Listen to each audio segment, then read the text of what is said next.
what are your personal thoughts on the outcomes of the national elections last year? And number two, what do you think has led, or maybe let me ask this, but you can choose to not answer, by the way, since you're representing the EFF. What are your thoughts of Umkhonto weSizwe Party, especially coming into the elections last year? How was your performance, in your opinion? And what do you think of MKP? Look, I'll start with your first one. The national elections of 2024 were difficult, I think, for everyone. Okay. Except perhaps the MKP, which was an emerging organization at the time. Sure.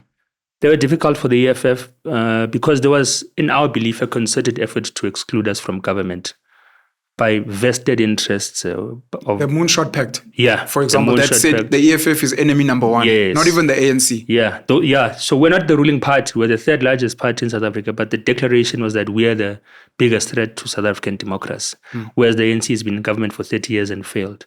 And that didn't come from anywhere. That coalition of the Moonshot Pact led by the Democratic Alliance was a concerted effort by domestic and international capital, in our view, to suppress what we stand for. So we're a socialist organization. We believe in building state capacity. We're an organization that believes in guiding capital. So everything in the private sector must be guided by strict regulation by the state. The state must be involved in construction, must be involved in mining, must be involved in banking. So what we represent is a threat to the profit maximization interests of the private sector. And as a result, the elections of 2024 had a lot of money in them, going to a lot of political parties, not only funding them, but creating them. There was an organization called Change SA here.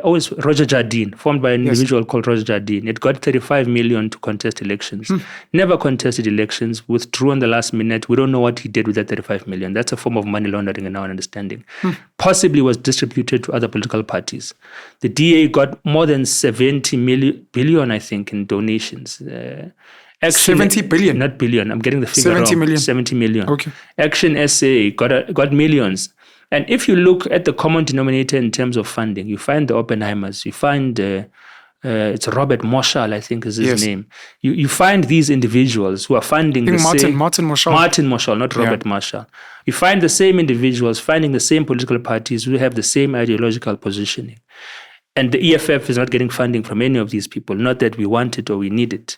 But you can see that there's a formation of political parties, a creation of political parties, and a funding of political parties to ensure the exclusion of the EFF from governance. And they weren't scared to declare that. So those are the conditions under which we were contesting those elections. It's not an excuse. We make reflections on our own internal incapacities as well in terms of organizational structures, not being present in every ward as we needed to be.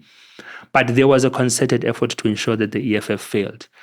And within that context, we declined by a percentage point and a bit, from 10% to 9%. And we've accepted that sort of setback. You went down. I thought you guys remained stable. Okay. We went down marginally if you compare it to the ANC, which dropped by 17 percentage points. But this is not a prominent conversation in South African society. And I think it's because of Ramaphosa's ability to maneuver his staying as a president despite dropping by 17%, because no one really has the conversation about the big blow that the ANC took. So we view those elections as having been undermined by the influence of private sector investment into disrupting the democratic process and infiltrating it with money. The second one was, what do I think about the MKP? I don't have any high regard for it. I don't regard it highly at all. I never have. And I don't like talking about it, but I do when I'm asked. Okay. Because I don't think it's a progressive organization. Like, there's nothing that points to it. And it's become worse as months and weeks have proceeded. They keep on. I mean, I think the recent thing I saw from them is their almost praising of Donald Trump. I saw Jacob Zuma went to visit the King of Eswatini, said that he's one of the best leaders in Africa, runs one of the best societies in Africa. We know what's happening in Eswatini in terms of violation of human rights and democracy, the corruption by the king there. And I can't take seriously an organization that thinks Donald Trump is someone that must be supported and lauded.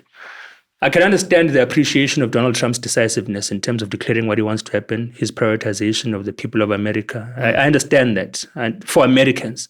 But I don't understand why South Africans are so proud of that, because he doesn't do that simply for garnering support in America, but he's furthering an imperialist agenda. So if you want to have any relationship with the United States of America, which controls global economies, like we all trade in the dollar, so they control global economies, and they fund the World Health Organization, or fund it now.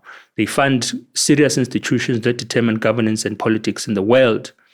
And he's saying that any relationship with them, and if you want foreign aid with them, if you want to trade with them, you must be aligned with the foreign policy directives of the President of the United States and the foreign policy imperatives of the United States of America. Now, that's imperialism, because you've got control of the global economic order, and you are saying to us if you want to benefit or participate in that order, you must align to US policy interests. Now, that's a form of influencing and undermining our sovereignty. Agreed. Because you want us to align to what you're doing for your country, to benefit your country, if we want to benefit in any form or way from the global economy. Now, we can't support that as a progressive organization. Let's leave that. He says pregnant young girls must be sent to Robben Island without putting any blame on the young boys. We don't know what's going to happen to them. Who was this? Jacob Zuma, yeah. Pregnant young girls must all be sent to Robben Island for rehabilitation or whatever he was saying. Without any regard for the fact that a lot of teenage pregnancies occur out of sexual abuse. He says that. He says that we must reinstitute the power and control of monarchies over South African political society. Now, the Constitution of South Africa makes provisions for the role of monarchies, and the EFF appreciates the role of monarchies as well. In our society, as custodians of our history and bearers of our traditions, like we appreciate kings, chiefs, and monarchs, but we're a constitutional democracy. Now, for political expediency, he wants us to return to a form of feudalism where like kings and chiefs run sort of enclaves in society, sort of Bantustans. The king of KwaZulu-Natal must have political control of KwaZulu-Natal. The king of Amatembu in the Eastern Cape must have control of the Abatembu tribe. So it's decentralizing our society, and it's going to base our existence in South Africa on tribal and chieftain, king and lines. We disagree with that. That's not progressive. That's taking us backwards. I mean, society developed from feudalism to capitalism, which we don't agree with, and ultimately, as Marxists, we believe it will progress to socialism and communism. So he's taking us backwards as an organization. I mean, there's a lot of things I can cite that I do not think the existence of this organization is beneficial to Black people. That is my perspective on them. But of course, they won a sizable chunk of the electoral vote in 2024. Yeah. And because simultaneously to these regressive positions that they hold, they simultaneously want to hold contradictory postures such as being anti-colonial, anti-imperialist, such as being, they say they're class orientated. They don't necessarily say that, they don't say they're Marxist, but they say they're working class orientated or something of that nature in their constitution.